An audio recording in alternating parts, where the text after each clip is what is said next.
Have you ever wondered why you can reach a certain age and still feel like life is not getting softer?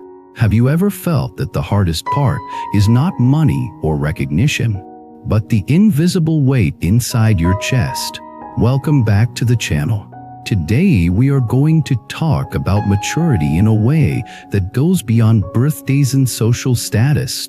We are going to walk through a true-to-life story about a man named Heng. And through him we will explore for gates that almost everyone must pass. When you pass them, not by brute force, but by practice, something changes. Fate does not suddenly become perfect, but it becomes gentler. The heart becomes steadier. The mind becomes clearer. The body becomes more respected. That is what real maturity looks like. The four gates are not mystical. They are deeply human. They are the low valley, self-discipline, emotion, and especially anger and health. Each gate is a lesson in awakening.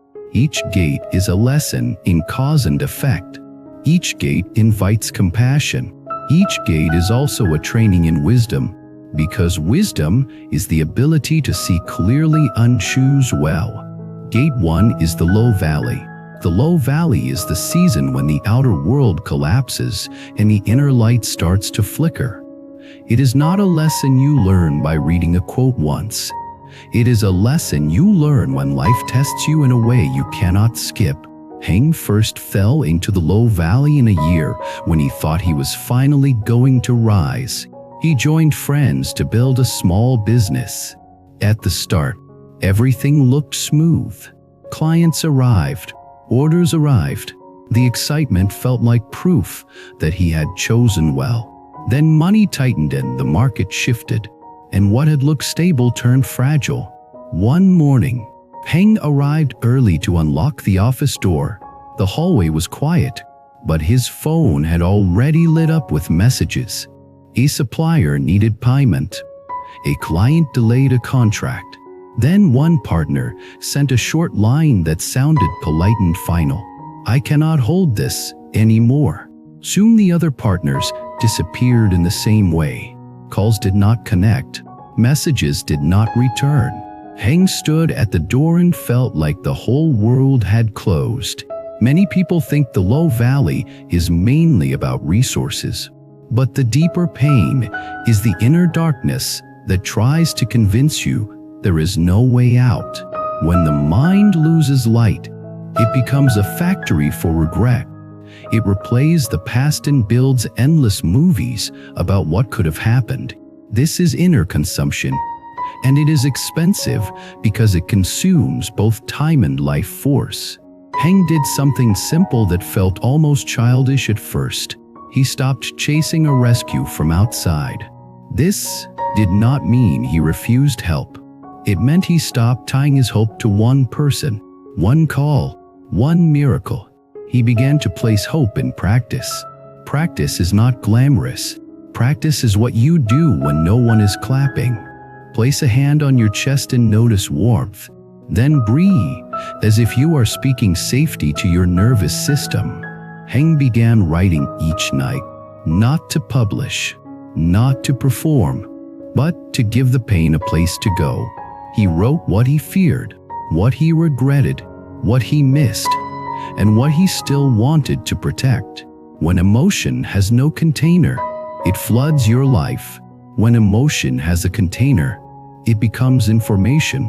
In spiritual language, this is the first taste of mindfulness. You notice the mind state instead of being dragged by it. You notice despair, and you do not feed it with endless storytelling. You notice shame, and you do not turn it into a verdict about your worth. You notice grief, and you let it move like weather.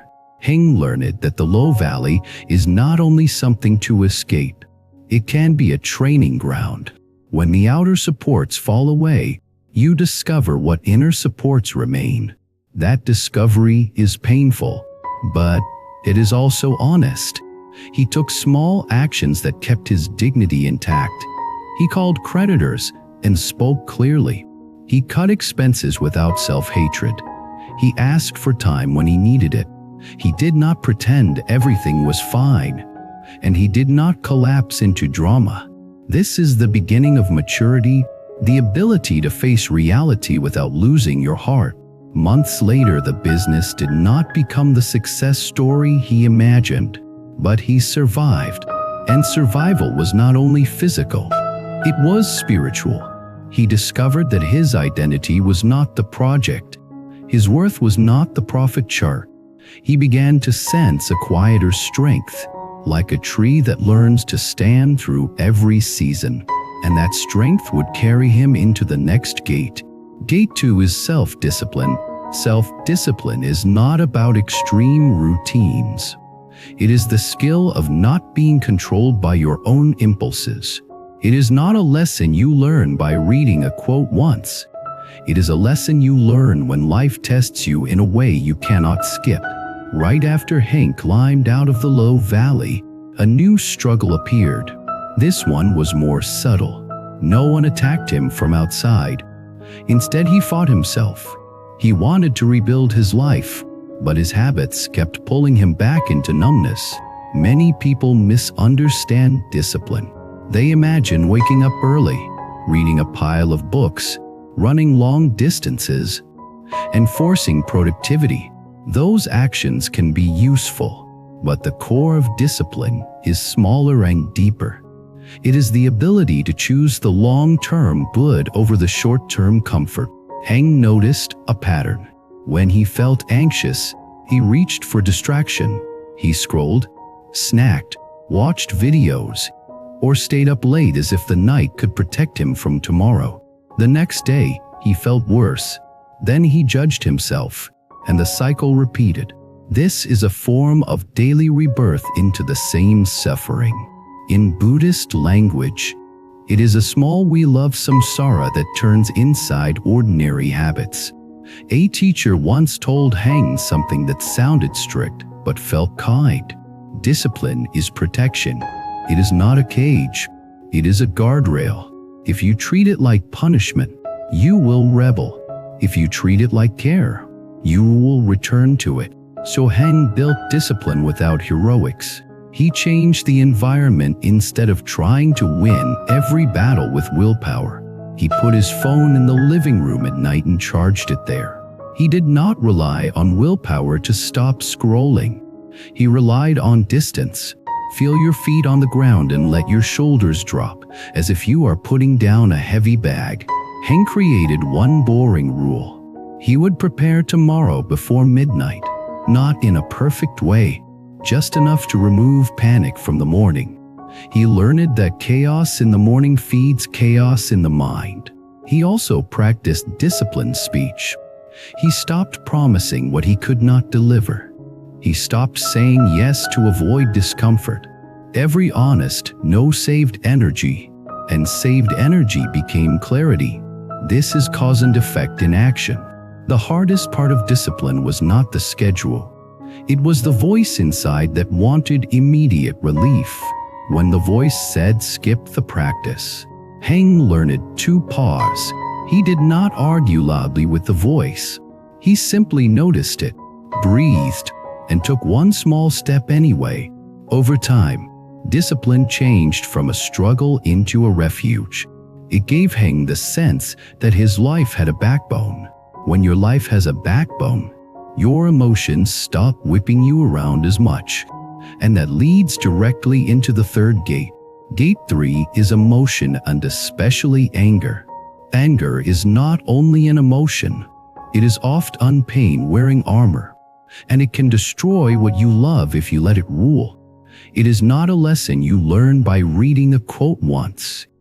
It is a lesson you learn when life tests you in a way you cannot skip. Hank did not think of himself as an angry person. He thought angry people were loud and aggressive. He was quiet most of the time, but quiet anger is still anger. It shows up as harsh inner talk, silent resentment, and sudden explosions when the pressure becomes too high. After the low valley, Hank carried shame. After discipline began, he carried pressure to prove himself. Under that pressure, Small frustrations felt huge. A delayed reply from a friend felt like disrespect. A minor mistake at work felt like humiliation. He began defending himself before anyone attacked. One evening, Heng argued with someone he cared about. The topic was small, but his voice grew sharp and his words moved fast. He saw the other person's face change. In that moment, Heng realized he was not trying to be understood. He was trying to win, and winning felt like safety. Later, alone, he felt regret. He recognized a painful truth. Anger promised strength, but it left weakness behind. It burned the bridge and then asked why the river felt lonely. This is where maturity becomes spiritual practice. The practice is not to pretend you have no anger. The practice is to meet anger before it becomes speech and action. You notice the heat in the body. You notice the tight jaw, the clenched hands, the racing thoughts. Then you return to the breath. Take a slow breath and relax your jaw. Then let the next exhale be longer than the inhale. Heng learned a simple rule for hard moments. Do not speak from heat. Wait until the body cools. This does not mean suppressing truth. It means delivering truth with wisdom. He began to see, but anger oft uncovered a deeper need. He wanted respect. He wanted reassurance. He wanted to feel safe. When he asked for those needs directly, many conflicts softened. When he demanded them through anger, conflicts hardened. A Buddhist teacher would call this right speech. Right speech is not polite speech. It is speech that reduces suffering. It is truthful, timely, and kind enough to keep the relationship alive. It is also disciplined because it refuses to let impulse drive the tongue. Heng practiced apology without self-humiliation. When he harmed someone with words, he owned it. He did not make excuses. He did not turn it into a performance. He simply repaired. Repair is maturity. Repair is compassion in action. Over time, anger became less frequent, not because life became perfect, but because Heng became quicker at noticing the spark. When you notice the spark early, you can choose water instead of gasoline, and that choice changes destiny, because destiny is built from repeated choices. Gate 4 is health. Health is the gate many people underestimate. They think they can sacrifice the body for success, and later buy wellness back. It is not a lesson you learn by reading a quote once. It is a lesson you learn when life tests you in a way you cannot skip. After Heng passed through the first 3 gates, he believed he had learned enough. He could endure hardship. He had more discipline. He could manage emotion better. Then the 4th gate arrived quietly, not as drama, but as numbers on a medical screen. One afternoon, he felt dizziness during a busy week. He blamed stress and drank more coffee. A few nights later, his heart raced for no clear reason. He told himself he was just tired. Then a routine checkup revealed blood pressure higher than it should be for his age. This is the fairness of cause and effect. The body keeps score without hatred. It does not punish you for being busy. It simply responds to what you repeat. If you repeat late nights, rushed meals, constant tension, and shallow breathing, the body eventually speaks in symptoms. Heng felt fear. Then he felt anger at his own body.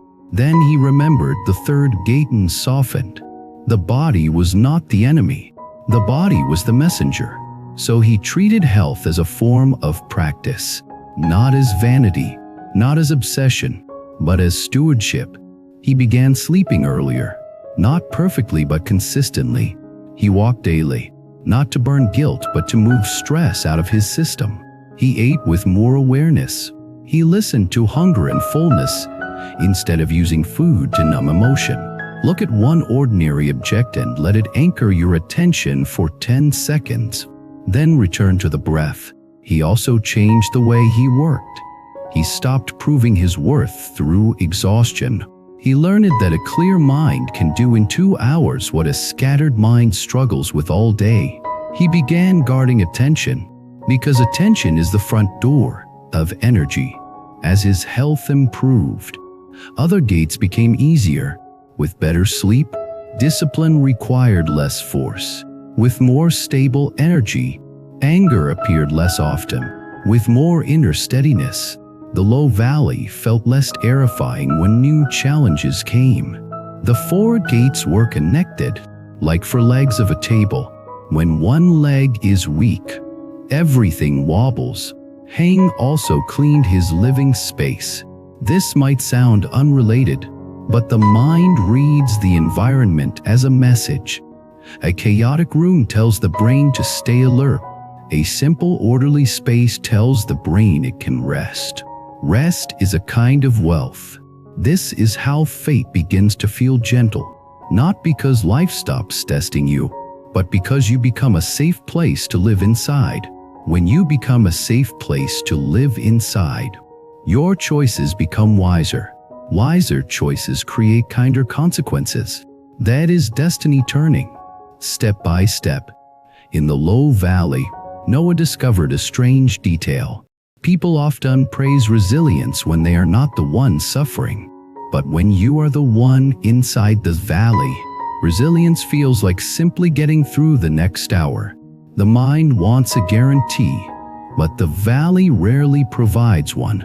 So the practice becomes smaller. 1 meal, 1 shower, 1 honest conversation, 1 walk outside. A common trap in the low valley is the search for a single villain. You want to blame a partner, a friend, a market, a family member, or even the universe. Sometimes blame is accurate, but even accurate blame does not heal you. Healing begins when you ask, what is my next wise step? Even in a hard story, take a slow breath and relax your jaw. Then let the next exhale be longer than the inhale. Then notice the next thought that tries to drag you into future panic. When you bring the mind back to the present, you are rebuilding the light. Discipline for Sophia did not begin with ambition. It began with honesty. He admitted that he could not trust his mood to lead him. Some mornings he felt inspired and some mornings he felt empty. If he waited for inspiration, his life would stay unstable. So he chose small routines that held him steady when feelings changed. He learned to work in short, focused blocks, not because he was chasing efficiency, but because scattered work fed scattered mind.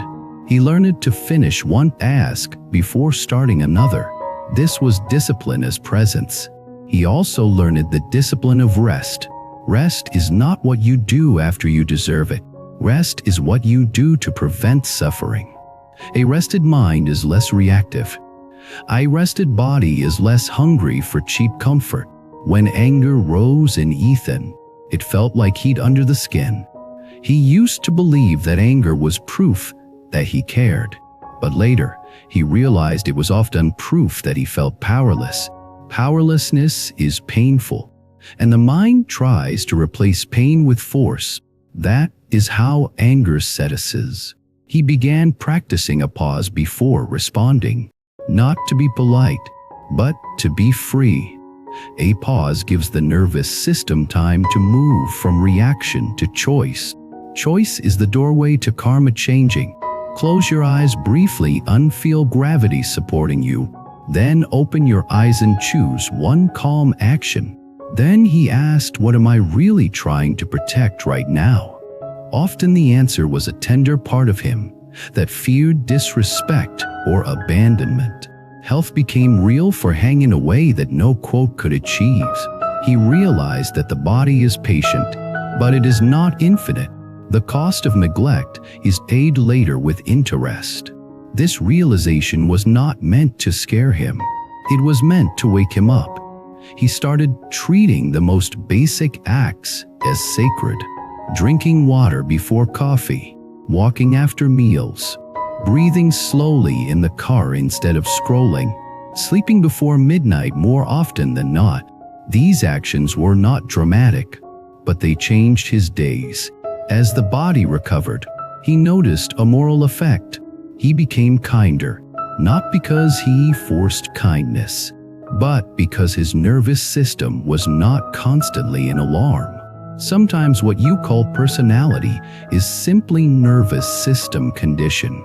In the low valley, Jordan discovered a strange detail. People often praise resilience when they are not the ones suffering.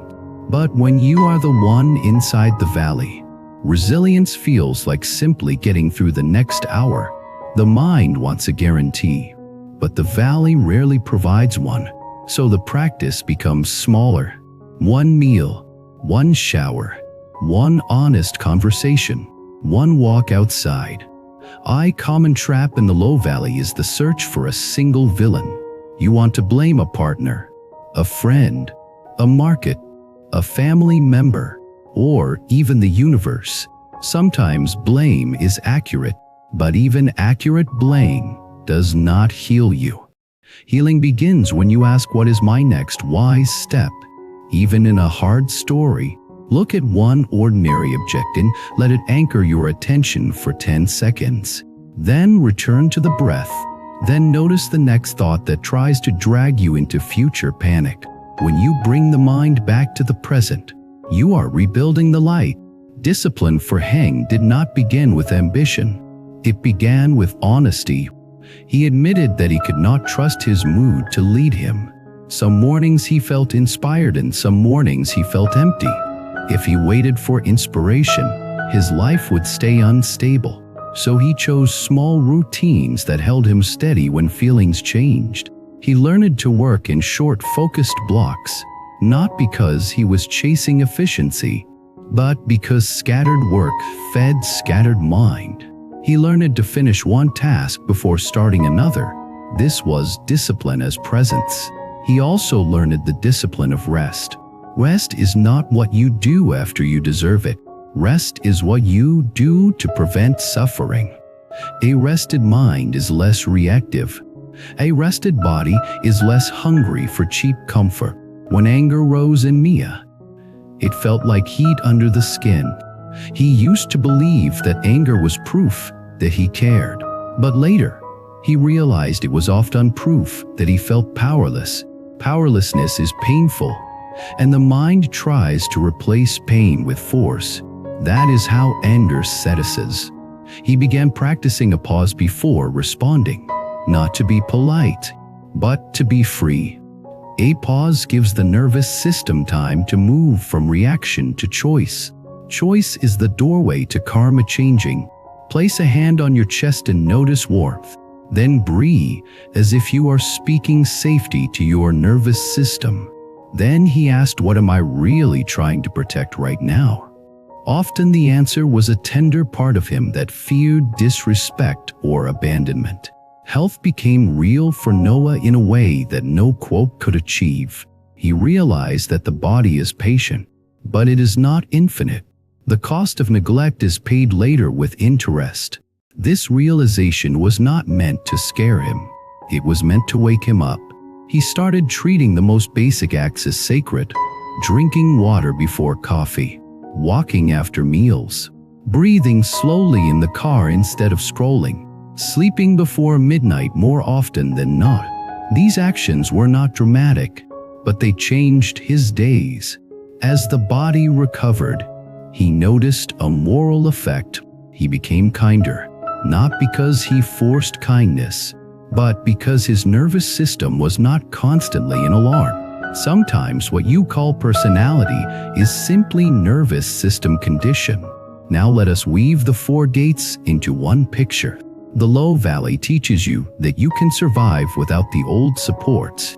Discipline teaches you that you can guide yourself without constant external pressure.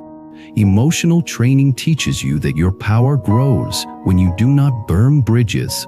Health teaches you that the body is not a machine to exploit, but a partner to respect. Maturity is not becoming cold. Maturity is becoming warm without burning people. Maturity is becoming soft without collapsing. It is learning to stand in storms without losing compassion or clarity, like a mountain path that feels steep until you look back and see how far you came. That kind of strength makes others feel safe. I want to share something personal in the way a storyteller shares, not to make the story about me, but to show you that these gates are real. I have had seasons of low valley where nothing worked and every plan felt like a joke. I have had seasons where discipline felt impossible because the mind wanted comfort more than truth. I have had seasons where anger felt justified, and later I realized I only wanted to be understood. And I have had seasons where health forced humility because the body does not negotiate. What helped was never a single dramatic breakthrough. What helped was small repetition, returning to breath, returning to honest speech, returning to sleep, returning to boundaries, returning to compassion. This is why spiritual practice is not separate from life. Life is the training hall. If you are in the low valley now, you do not need to leap out in one day. You only need to protect your inner light today. Do one small action that keeps dignity alive. Speak one honest sentence. Ask for one practical help. Write one page. Then breathe. Tomorrow you do it again. If discipline is your gate, do not build a life of punishment. Build a life of protection. Move temptation farther away. Make the good choice easier to access. Choose environment over endless willpower battles. A steady path beats a heroic sprint. If anger is your gate, remember that anger is often grief in armor. There is usually a tender need underneath. Respect, safety, reassurance, belonging. Learn to name the need. Learn to cool the body before speaking. Learn repair. Repair keeps love alive.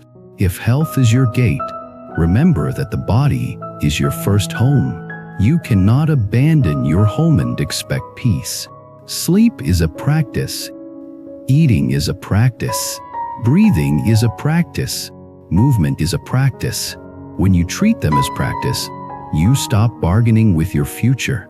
Hang once told me that he used to think maturity meant becoming tougher. Now he thinks maturity means becoming steadier. Steady does not mean emotionals.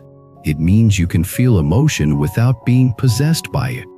It means you can face hardship without losing integrity. It means you can love people without losing yourself. When those four gates are taken seriously, life does become gentler in a quiet way. The storms still come, but you do not panic as quickly. The criticism still appears, but you do not collapse. The uncertainty still exists, but you can breathe inside it. This is what wisdom looks like in real life. Now I want to invite you to share your experience in the comments. Which gate feels hardest for you right now? The low valley, discipline, anger, or health? When you put words to your gate, you turn confusion into clarity. And clarity is the first step of change.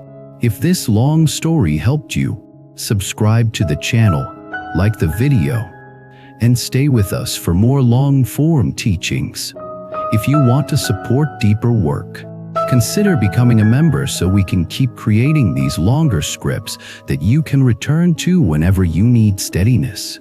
Until next time, breathe slowly, choose one small wise action, and keep walking. At the end of the day, we all need something that brings us back to ourselves. Something that reminds us to slow down, breathe, and stay centered. Simple bracelet can do exactly that. Every bead you touch brings your mind back to calm, back to clarity, back to the present moment. If one of the bracelets you just saw resonates with you, you can find the purchase link in the video description and explore more beautiful styles in our channel store. Let the one meant for you find its way to your wrist.